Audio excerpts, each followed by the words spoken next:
published our first episode 5 years ago. It was? Really? That's right. It was like 3 months before Walking Dead even started. Wow, was Nico even a twinkle in your eye? Let's see. He was on my mind, but I wanted a girl, so he really wasn't. More like Nikki. he let's see. Wait, he was born the next year, so he's a twinkle. He's born 1 year later. Almost exactly, actually. But about as old as the podcast. He's going to be 4, coming up in a couple of weeks here. So 5th anniversary is what? It's the brains anniversary. Okay, good. I got you some brains. We'll give it to you later. Oh, that's really sweet. I got you. Nothing. Really, this phone call. That's so nice. So this episode, we're going to do a bit of reflection, some highlights of podcasting over the last 5 years, just really quick. And then Karen is off to Venice because she's a jet setter. And I'm going to Comic-Con and Walker Stalker Fan Fest, which will have already happened by the time you hear this. And then I'm going to come back through the magic of editing and talk all about the amazing news that I'm sure came out last weekend. Right, which will be this weekend. This weekend for us. But I'm excited. So I'm leaving tonight for that. And some of the things that I'm really excited about, I actually put this together myself, but it's going to be a panel at Walker Stalker Fan Fest with several of the main voice actors from the Telltale Walking Dead games.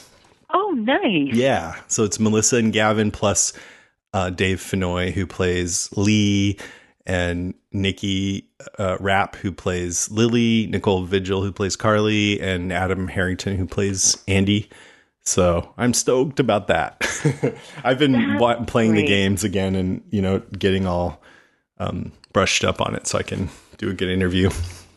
Oh, how cool. So Walker Stalker Fan Fest is not officially part of Comic-Con? Right. So Skybound, which is Robert Kirkman's company, and Walker Stalkers have teamed up to do this other event. And at the event, it'll be some of the Walking Dead actors doing autographs, and I'm moderating panels like I usually do at Walker Stalker Con. I'm also going to be moderating Chad Coleman and Michael Rooker at this one, and Eric, aka Mr. Blog, is coming along, and he's moderating a few. Actually, him and Grace are at Comic-Con on they got a media pass for Under the Comic Covers, which is awesome. That is. And so what they're also doing at this fan fest is they've taken over Walking Dead Escape, which you and I ran. Yep. And now James asked me to teach the zombie school. That is so funny. And what kind of knowledge are you gonna impart to the would-be zombies? I guess this is pretty awesome. Like, it's good for our 5th anniversary. You guys know how much I kind of have this little zombie sound fetish almost. So now I get to teach. You go like this. Rah. Oh, nice. Very nice. And gack, let's not forget. I'm a little nervous. Yeah, I should just do a lot of gacks. Are you going to bring your panel with your sound panel with you so you can play them? Here's how Andrew Lincoln did it. Whoa.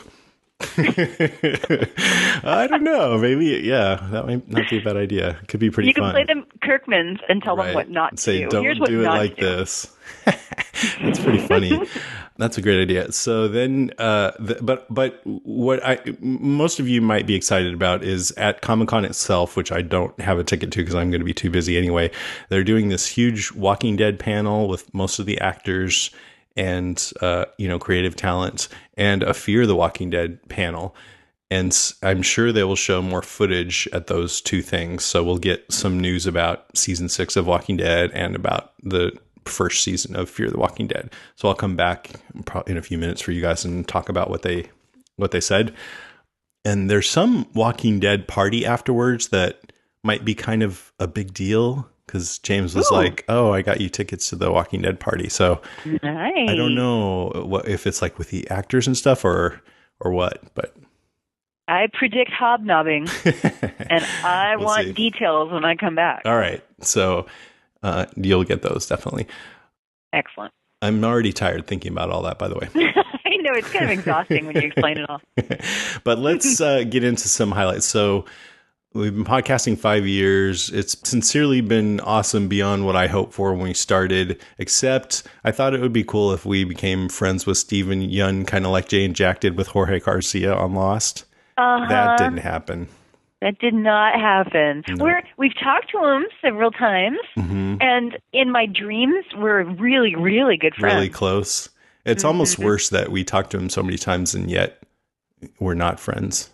You know what though? Do you remember the first time he met us in person when we interviewed him, and he said he said that we looked exactly what he thought we would look like? Yeah, he kind of had this like sick look on his face. No, I'm just kidding. No, and then immediately my brain was like, oh, he thought about what I'd look like. He thought about it. Yeah, he was super nice. Okay, so what are some highlights for you?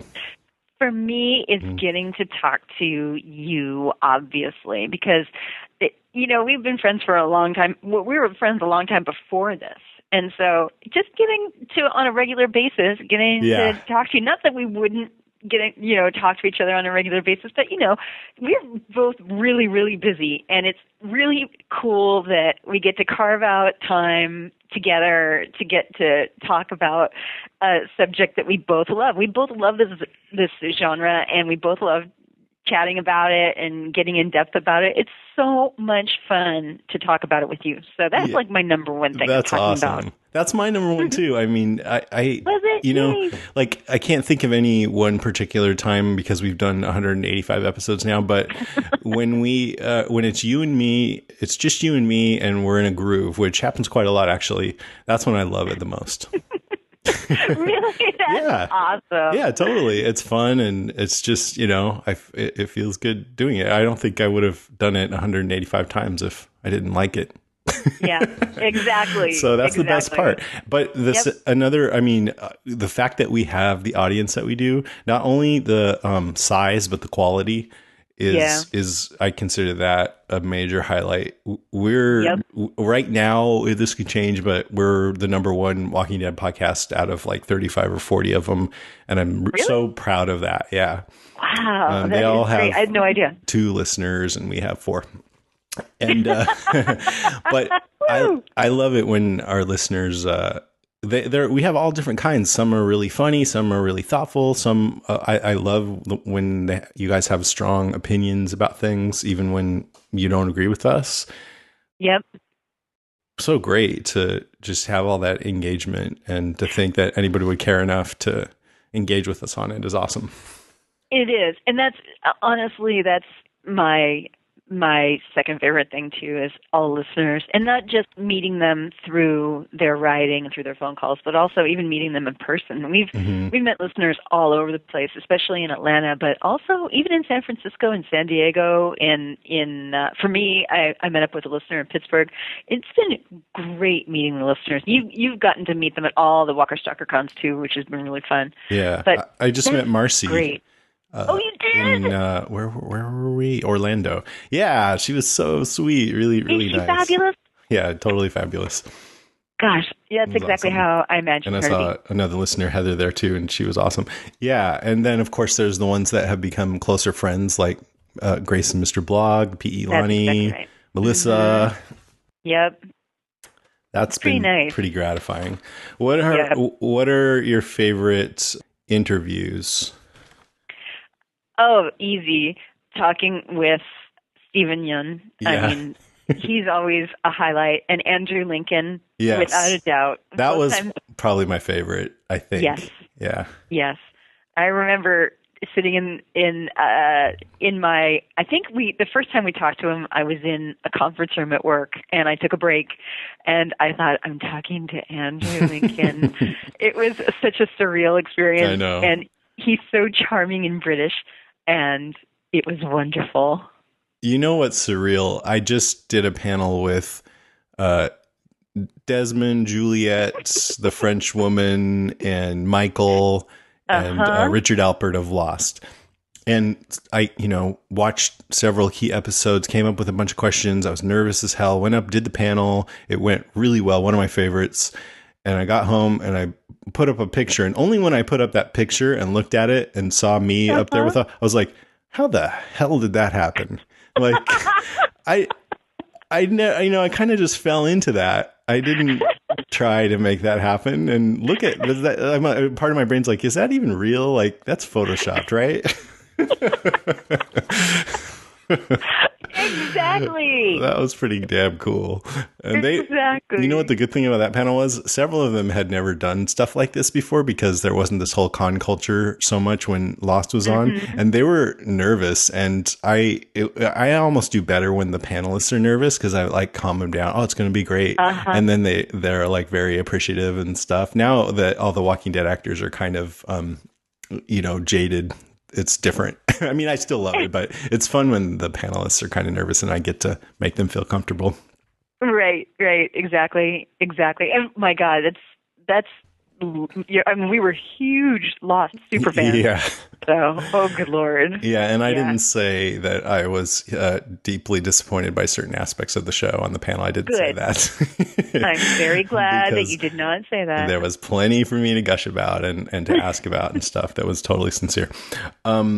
Mine were Andrew Lincoln, Nicotero. I always love his interviews. Dallas Roberts, who played Milton, was a lot of fun. Scott Gimple. I loved when we used to talk to Mazzara, Glenn Mazzara. That was fun. Yep. Well, I've had great interviews with Laurie Holden. She and I kind of connected during our interviews, maybe more than we do in real life. And then Jay and Jack, I like that one. Yeah. That was really great. So memorable. I was nervous on that one more than most for some reason. And then I just wanted to mention, this whole Walker Stalker thing has been pretty amazing, and it's a result of the podcasting and meeting all the Walker Stalker crew. Those are more people. I'll mention Cindy in particular because I bet you she's listening, and I love her so much, Cindy. I love her too. Cindy. And also Duncan too. But the panels that I've loved the most have been Matt Smith and with Karen Gillan and Arthur Darvill from Doctor Who. Yeah, and they started singing Bohemian Rhapsody. Yeah, and they were so fun. And he gave me this huge bear hug backstage when I told him I thought it was the best panel we've ever had. Oh. That was so cool. He had this kind of wistful look in his eye. Yep. That's awesome. And then when we did the Lost Cast was one of my favorites. When you and I moderated the Denai Guerrera panel, I loved that one in Atlanta. Yeah. And then there was one I did with Melissa Hutchison. She was our first. She's asked, by the way, or I'll tell her that was our first panel, and she was like, "Oh, of this con?" And I'm like, "No, ever." And she's like, "What?" Is it really? Yeah. I mean, they're like, "You guys are so great." But there was another one we did in Chicago where they brought a whole bunch of Clementine hats. There's this baseball hat that she wears in the game, and I got to throw them out into the crowd like I was Oprah or something. That was a high moment. Do you remember the marriage proposal at the last Atlanta one? Yeah, Scott Wilson and the girls. That was fun. Yeah, that was totally awesome. We had another one in Orlando recently. Oh, really? Yeah, a guy wanted to. So I was working out what panel and everything, and he asked his wife kind of on the sly what panel she was interested in going to the most, and she said cosplay. So I turned it over to Hacksaw Jack, who is the guy that moderates those, and he worked out this awesome thing where he got this makeup artist, professional makeup artist Tate Steinsick, to design a severed finger with the ring on it, and then they got the couple up there saying it was a trivia contest or something like that. I don't know exactly, because I didn't get to see it, but I saw pictures, and he ended up holding up that finger and kneeling down. Oh, wow. It takes a special kind of girl to really love that proposal. She did. She had a light in her eyes. She's my kind of girl. That's awesome. All right. That's good. Let's go through these listener comments and then. Okay. Okay. You go first. The first one's from Derek O'Neill, who writes, "Congrats on 5 years. You've been inspirational to me in setting up my own podcast. Here's to another 5 years." Derek does the Gotham TV podcast and the Defenders TV podcast. Cool. Thanks, Derek. Yeah, that's cool, man. We've inspired a few people to do podcasts, and I think that's awesome because we were inspired, like so many others were, by Jay and Jack. So right. We're paying it forward. Jamie Gliciano says, "I recently got a new car. I decided to take it out and cut canyons last night in western Colorado. It was me, Jason, and Karen blasting through Aspen over Independence Pass together. It was a mini Walking Dead road trip. Thanks for the company, guys." Yeah, that's great. Yeah. Matt Whitehurst writes, "Congratulations. Glad you two are still doing this show. Seriously, you guys should do a live show as a celebration when you guys get back from your trips." We'll do a live show sometime, yeah. And I also want to have a get-together here in San Francisco at a local bar just to celebrate. So I'm going to try to set something up for people who are around here. That's a great idea. Joanne Philomena says, "Thank you for 5 years of great, entertaining podcasts." Dave Solo of Walker Nation says, "Congratulations to Jason That's and our Karen Twitter handle. Oh, that's our Twitter.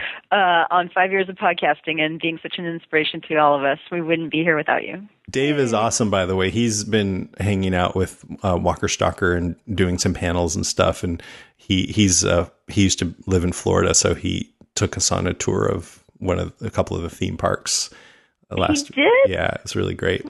That is cool. Good guy. Michael Harding says, "Can't believe it's been 5 years. Congratulations. Thanks for putting on such an entertaining show, especially the off-season ones." I'm so glad to hear you say that. Me too. Yeah. Rob Williams writes, "Congrats. Keep up the great work. Just don't get bit in the meantime." Okay, we promise. We'll try. Jeff Alton says, "Congrats, guys." Mariana Chacon says, "Thank you for the awesome podcast." Pilani says, "I'm giggling because the 5-year anniversary gift is wood, and I have the sense of humor of a 12-year-old boy." Sending you both lots of aloha. Can't wait to hug hi cute Jason this week. She's been calling me that. Aww. Well, you can see Pilani. Yeah, she's going to moderate some panels too. She is? Mm-hmm. Man, I'm going to be in Venice, but half of my head is going to be down San You'll Diego. forget all about us. Don't worry. Sounds like you're going to have a great time. Brian V. Klein says, "Just keep on being awesome." Okay. Kristen Hallberg says, "You guys have made it very easy to be a complete nerd for this show. Without it, my friends would have disowned me by now. And I find out super cool stuff I can check out while on the road." Awesome. Leanne Hicks writes, "Thank you, Jason and Karen, for giving me a laugh every day." Aw. You're welcome, Leanne. Keep going. Oh, really? Your humor is the best thing, and you both have such a fantastic synergy on the show. Jason's voice is so calm, and Karen is full of positivity. You both have the best laugh and a gift that creates a truly enjoyable podcast. You're both brilliant at this, and I hope you keep going, even if The Walking Dead ends and you talk about your top 5 things that happened to you this week. I will listen. Thank you. That's funny. Top 5 things. Went to work. Worked out. Hated work. Came home. David and I made dinner. No. Then I cleaned the cat box. We'll always have some like show. Like I was thinking we would do a 90210 retrospective next. Silence. No, I'm just kidding. Crickets. Just kidding. Gijo Putia says, "Zombie babies rock. You sicko." What does that have to do with our 5-year anniversary? No, I'm just kidding. Said, Gijo. That gets right to the heart of it. All right. Thank you guys so much for writing in and just listening and everything. So cool. Thanks, everybody. Karen, you have an awesome time in Venice. Thank you. Take and pictures. You have a great time down at Comic-Con, and pictures and stories, my friend. All right, I'll be right back, possibly with a guest host to talk about the Walking Dead Comic-Con news.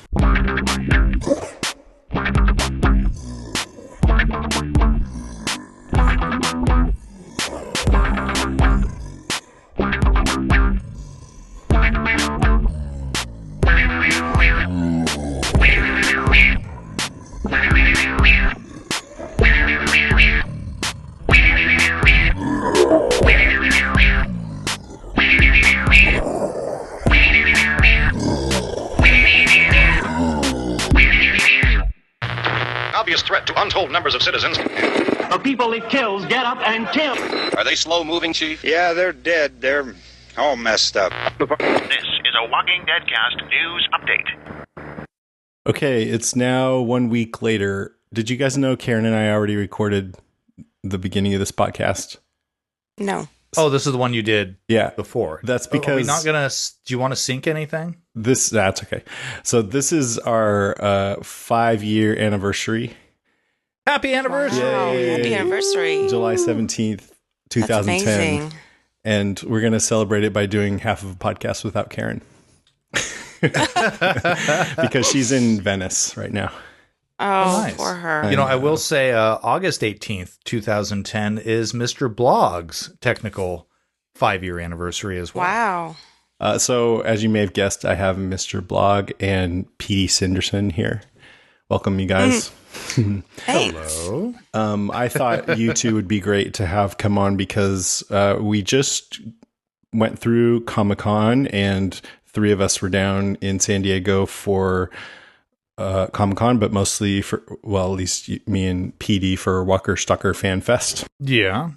And Mr. Blog, you took part in that too. So I thought we would talk about some Walking Dead related stuff that came out of Comic-Con and then a little bit of our experience at the Fan Fest. Very cool. Cool. Sounds good. So first, one thing that we learned finally are the exact premiere dates of Fear the Walking Dead and Walking Dead. So Fear the Walking Dead premieres Sunday, August 23rd. And Walking Dead Season 6 is Sunday, August 11th. So October 11th. Yes. Yeah. So that means that since Fear the Walking Dead is 6 episodes for Season 1, that if it goes without any interruptions, there's just one blank week in between. So the last episode of Fear the Walking Dead will happen, then we'll get 2 weeks until the Season 6 premiere of Walking Dead. So that's pretty cool, I guess. So excited. Me too. And that makes The Walking Dead seem not quite so far away. Yeah. Yeah, it does feel a little bit closer. Yeah. And, I'm sure we're going to talk about this ad nauseum very, very soon. But, I've been really trepidatious when it comes to Fear the Walking Dead. Yeah, me too. I can't say I've had much in the way of any sort of faith that it's going to be any good or any. I don't know. There's just this part of me. It's like money grab, right? Kind of. Yeah. Or just, take advantage of this, whatever. Mm-hmm. Then we finally see the trailer. Holy crap, I'm excited. Right? Totally. Me too. I really am. And I've been excited about the little teases that have come up in the last couple of weeks. Yeah. And then we get the trailer. Yeah, actually, I want to go in detail about all that stuff. But yeah, go ahead. I'm sorry. I cut you off. Go ahead.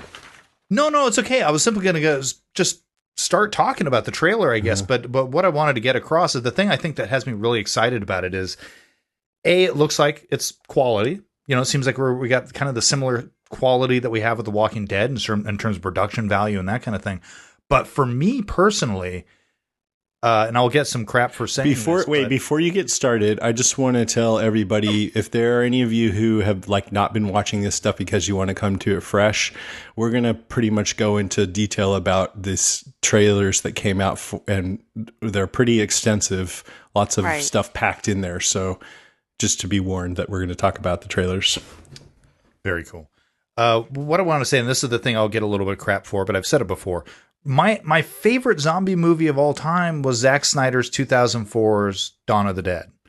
And mine too. And my favorite part of that movie is the very beginning, because we get to see kind of what it would look like in our normal day-to-day life when we would be confronted with people eating other people. I mean, oh my God, what a horrible thing. And this trailer for Fear the Walking Dead gave me that same feeling. And I'm like, yeah, that's it. That's what I've been wanting to see for so long. So I'm actually excited. I really am. I'm thrilled. Yeah, it kind of it brought me back to, I liked how The Walking Dead did it, and I liked what Robert was going for with that, and that is you kind of come into it with Rick Grimes where it's already happened, and people have already at least accepted that this is a real thing, and now what do we do? But yeah, watching that, what would you really be thinking as, there's an illness or a virus or something's going on and you're not getting all the information from the news and you don't know if you're getting the true information and what would you be thinking this was, you know? Yeah, and we've seen in many zombie movies what the beginning looks like. We saw it in Shaun of the Dead. We kind of saw it in Night of the Living Dead. But this is that same feeling stretched out over probably at least 6 episodes. 6 hours. Yeah. So it's a long form version of it. And I agree. And I think Robert Kirkman has actually admitted that the reason why he skipped that over is because he just thought it would be too hard to tell. So out of pure just trying to get to what he thought back then was the good stuff, but now he wants to challenge himself and do. And I think that it's great. It's so much different, for one thing, to look at. It really is, all these scenes that are happening where instead of having our little group of survivors in a world of zombies, it's our normal civilized world with little zombies coming in on the fringes and interrupting somebody's skate park or. Yeah, and you get to see zombies more in the beginning. They're not so decayed. They're they're still wearing their clothes that aren't falling apart yet, and that was interesting too. It looks like a normal person until they turn around. They don't have holes in their body. Their faces are complete, for the most part. It's and it gives me, personally, I keep saying personally because I feel this visceral reaction when I'm watching this. Because I feel that it will probably be substantially more relatable to everybody as opposed to, midway through the zombie or, 2 or 3 weeks into the apocalypse to be able to get a sense of what it would look like or feel like at that beginning. And for me, somebody who grew up in LA County, well, it looks familiar too. So that it's very LA. Very LA. And for me, even though I know it's in LA, not in Atlanta, but with The Walking Dead, by the time Rick gets to Atlanta's already, half deserted, half overrun. And so it's just another big city. So it's kind of interesting to see okay, this is probably what happened in Atlanta too. Yeah. As far as it being relatable, on one of these panels, Greg Nicotero was on both, but I think this was on the Fear the Walking Dead panel. He said something about it being, The Walking Dead has bigger than life characters, but Fear the Walking Dead is more everyday people. And in some ways that's like The Walking Dead started off with 2 cops, Rick and Shane, and now we have 2 high school teachers. But also it's just now that, especially that The Walking Dead is so far into it and we have a samurai and an archer and I mean, I watched the Walking Dead trailer and I was stoked, but it's such a different, it's almost like a superhero show or something compared to Fear the Walking Dead is more like everyday people, which is exciting too. So I'm glad, if any way of making these shows different is a good thing. We don't want 2 of the same shows. The Walking Dead is now populated with survivors. Yeah. And Fear the Walking Dead looks like it is going to be populated with cattle. Yeah, basically. So you already brought up. So you're dealing with 2 teachers. Does it seem like they're an estranged couple? No, I think they're coming together as a couple, and they have their exes, and their kids are resisting this new marriage. They're fiancés. So I think it's like a Brady Bunch. Gone bad. Gotcha. And it seems like the one son may have a drug problem. Yes. I'm guessing that's what's going on. Yeah. So this is the one that when we saw in the little teaser trailer that it looked like he was running out with women's clothes. Is that correct? So we all speculated on that, like, oh, maybe it's a dad or something and he's run away from. Well, now we see that it was like, oh no, he's basically in like a drug flop house. Yeah. It looked like maybe it was a church, like an abandoned church. An abandoned church. Or maybe it's a shooting gallery where they're all shooting up, and then he comes out of his haze and he sees a dead person, then somebody else eating somebody, which, that would be, so it's interesting that you then see the parents like, no, you were just hallucinating, dude. You're really messed up. So you get that denial of what's going on right there. So that would be especially hard to take if you're just coming down from a drug trip too. Exactly. Yeah. Oh, hell yeah. Absolutely. harsh in my vibe. Not that any of us know. No, just from what I've heard, from what I understand. Right. She's got this woman's got a chef's knife sticking out of her chest. It's coming towards her. I mean, that would be pretty damn terrifying, whether you were high or not. But high, yeah, he's got to be completely confused. Like, am I actually seeing this? Am I not? You then get hit by a car. You sound delusional. So he knew he was seeing it eventually. He knew he was, but nobody believed him. So and that so that's a wonderful setup right out of the gate. I was kind of impressed. I'm like, oh, okay, I can buy this. Mm-hmm. That was pretty good. And then you see the next people are two shopkeepers. It seems that they're kind of taking them in. Yeah, the desperate moment. So the guy's name is Travis.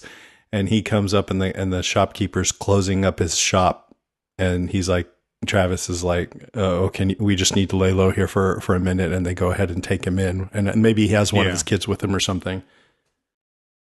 Cool, and then we do see them traveling together later on. So I'm guessing this is going to be the core group that we're going to be following in the show, right?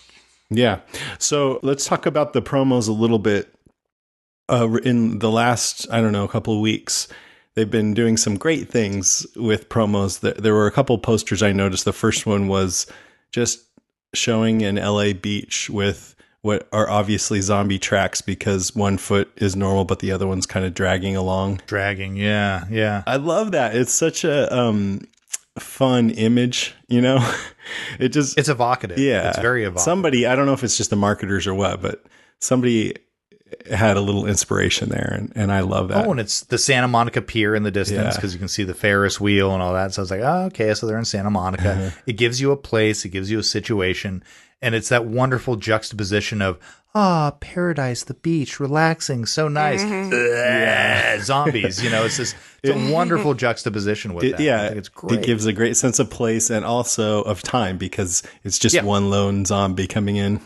And I was thinking this show might not have nearly as many zombies at first because it looks like they're really playing up that it's a human drama and it'll have a lot of sick people. And I was like, we have to get ready for it not having very many zombies and be okay with that. But then I was like, wait a minute though, because as they say in the trailer, something like civilization happens very fast. Yeah. So there may be actually many, many more zombies than we've ever seen before by the end of it.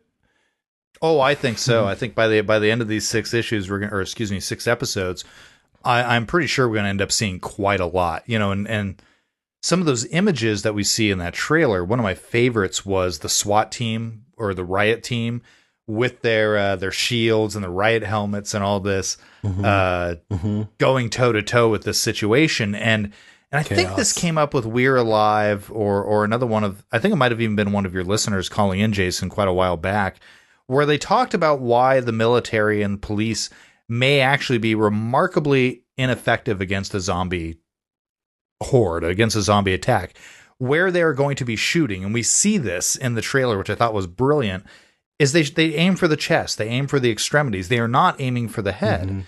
That's a very difficult shot to make. I think, Cindy, you're a gun chick. You know this. Headshots are tough. So you go for center mass, right? You go for that center point that's going to hit every major organ in one shot. And you have those great scenes in the trailer of people being riddled with bullets right in their torso. Right. And then getting right back up. And I love, again, seeing this contrast between what we would, for us would be a terrifying thing to see the riot team coming at you with their shields, tear gas. You see that coming out, or at least smoke of some sort. Knowing, as we know, that's not going to work. You're screwed. Not going to work. Headshots. But we don't, they haven't figured it out yet. And I can't wait to figure out when I'm looking forward to seeing when they figure that out. Yeah, because once they do, and if they still have enough communications capability to get the word out, it'll be like headshots, everybody. Well, and is this, since it is brought to us by Robert Kirkman, is it the same world, even though I'm not expecting them to cross paths? Right. But, for example, when you die, the virus is in everyone, and when you die, you turn into a zombie. And when and how will they discover that? When will that start happening? Or will it? Someone in the Fear the Walking Dead panel asked the panel, will these shows ever cross over? And Dave Erickson, the showrunner, said they don't have any plans for that right now, that geography is one issue. But in another something I read, I think it was Dave Erickson, he was saying that Robert Kirkman co-wrote the pilot and that he has a close eye on making sure that everything jibes between both series because they are set in the same universe. World. Yeah. What did you, what's your experience with guns? I'm curious. I heard that about you before. Yeah. I have a carry permit and I own guns. Do you go out and do like target practice? Yeah, not as much as I probably should, but I have. In case of the zombie apocalypse. Are you? I live in the South. No, I'm not a hunter. I'm not a hunter. I'm just a girl who doesn't want to be raped or murdered. Oh, I see. No. I live in the South, and we like our guns. Yeah, and, cool. I'm just curious. Against guns, and I own some for home protection. But I've learned how to use them and clean them and got my license and went through gun safety school or whatever you call it. Have you, so are you a decent shot when you shoot those targets? Yes, but more so if I aim for the body and not the head. Yeah. You should try doing some headshots next time you go to the target practice. Last October, we took Nat out because, she's from Canada. And Canada, they don't have guns and stuff. And right. She thought it was absolutely crazy. And she was a really good shot. Yeah, and that somehow doesn't surprise me. And after she did it, she was like so excited and wanted to find a place in Canada where you could go and do that. But she couldn't find any place. No, I don't think they allow them to carry, right? In Canada? No, but she thought maybe if she could find, there might be like a gun range where you could go and, where people there assist you and you can rent or borrow the guns while you're there. Like kind of going out bowling for the night. But she couldn't even find any place like that. Jenny and we took a handgun class last year. It was a lot of fun. Yeah. I grew up with a dad who was a cop. So actually, he used to take me hunting when I was like 11 or 12 and that kind of thing. So I did the whole gun safety thing. Same thing. Learned how to clean a gun, take it apart, blah, blah, blah. Know how it works. My dad used to always get a little pissed off because I'm a really good shot. But I have not shot a gun in a long time. I do tend to be more of the candy ass. Nah, guns are not for me. So yeah. So there were a couple other like cool teasers that I loved. These are like, I don't know, 5 second, 10-second spots. There was a girl sunbathing in a pool in her bikini and the camera slowly pans up and you see the reflection of a zombie approaching the pool. That was really cool. I don't think I saw that one. Nice. And then there was kids in a skateboard park. What do you call it when there's like a big valley and they're skating down into it? I don't know. Like a half pipe? No, yeah, it's more like a swimming pool, but made especially for a skate park, so it's got more curves in it. Yeah. Oh, a bowl. Yeah, like a bowl. And anyways, they're skating, and then you see like this zombie coming from behind the camera and his shaky ankle. Nice. Oh. And then there was one more. It was a woman pulling a grocery bag out of the back of her SUV, and then you see a zombie chick reflection approaching in the window. So they're really playing up suburbia, LA, civilization, and these single zombies. Oh, I think that's so great. Again, going back to Dawn of the Dead. Gives me chills. that very opening montage. And really my favorite moment is when after Sarah Pauli's having the fight with her undead husband in the house and she gets into the car. She gets in the car, he jumps in the car, he smashes the windshield, she drives off. And as she's driving, he's chasing after her for a little bit, right? Mm-hmm. But my favorite tiny little moment is a woman comes out in her bathrobe and she's got a mug of coffee and she's standing on her lawn looking at the chaos.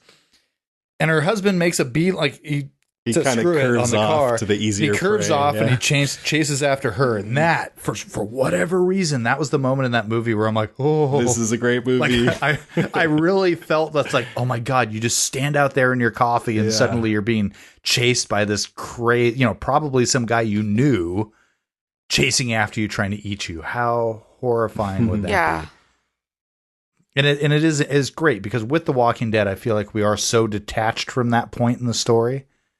These are no longer your friends coming after you. Right. There's random, they're just rotting people. Yeah, that's right. They're just I kind of feel like the characters on the show do. From them as There's people. no compunction. It's like you have a rat infestation or something. I mean, I would even hesitate to kill a rat before I would kill a zombie even faster. Exactly. But if it's somebody you knew, somebody that you've spent time with your kids at the PTA meeting or something, or you're at the grocery store, you're not checking behind your back when you're putting your groceries in to look for a zombie. I do, but you do, but you're a little messed up. But it's so I'm genuinely excited for this. I'm surprised, and I really am. The people in the show, they don't know what the hell it is yet. So as far as they know, at least at first, everybody's just getting real sick. So you don't know that person who might suddenly try to eat you. They don't even know that yet. And I'm partially glad to see in the trailer that it looks like the first season does get to some pretty heavy chaos, because there are some scenes where there's gunfire and hordes of people running around, and it's hard to get a clear idea of how big any groups of zombies are, but you can tell that society is breaking down. Right. So we will get past this initial part that we all three of us have been saying we're excited about, and into the more massive collapse of society. Yeah. But hopefully it'll be paced really well. There's even one small little moment in this trailer that I enjoyed, which is when he's trying to open up his door and a motorcycle comes flying by really quickly. Straight out of World War Z. I was just going to say that reminded me of a scene in World War Z. Yeah. Like an ambulance or something took his door off. That's right. Yeah, totally. I think they're in a traffic jam at night. Mm-hmm. And he's like, whoa. And then you hear a siren, or I think that was like a police motorcycle. And then you hear a helicopter, and then there's gunfire. Yeah. So, I cannot wait to see the escalation. So I hope we don't have to wait too long before we get to some escalation. But that's I hope they drag it out a little bit. I think that from what they've said in articles and stuff, they really do want to focus on, they keep using the words, I think, human drama or family drama. So if they are going to put a lot of emphasis on the characters and, then it has to be a really good writing for it to be a good show. You know what I mean? It's going to take a little while to develop the characters enough for us to give a shit about it. Right. That's really the key. Is we're going to have to care about them. Yeah. That may take an episode or 2 or 3. Yeah. Or 6. We'll find out. But if they skimp on the character development, it's going to be to their loss, I believe. I think they really need to get a sense of that. It seems like it's really important to them. Awesome. Yeah, and that Walking Dead pilot was so good that I cared about Rick almost immediately. Oh, yeah. It took quite a few seasons before any episode would even come close to topping that pilot episode. Yeah. I think we're there now, but even that's sketchy. That was such a great episode. Great episode. Yeah, it really is. I mean, one lesson that they should have learned from that episode is that sometimes Walking Dead is better when there's long stretches where nobody talks. Yep. Agreed. And this has come up so many different times on the Walking Dead cast. Where some of your favorite moments, what is it, the season 3 opener, right? Where there's the cold open where it's nothing but silence. Totally. Brilliant. So a little quick side note, in that scene there was an owl that Daryl shot. So the guy who owns that owl, the owl wrangler, he was the one at the shooting range that was teaching Nat how to use a gun. Oh, wow. Yeah.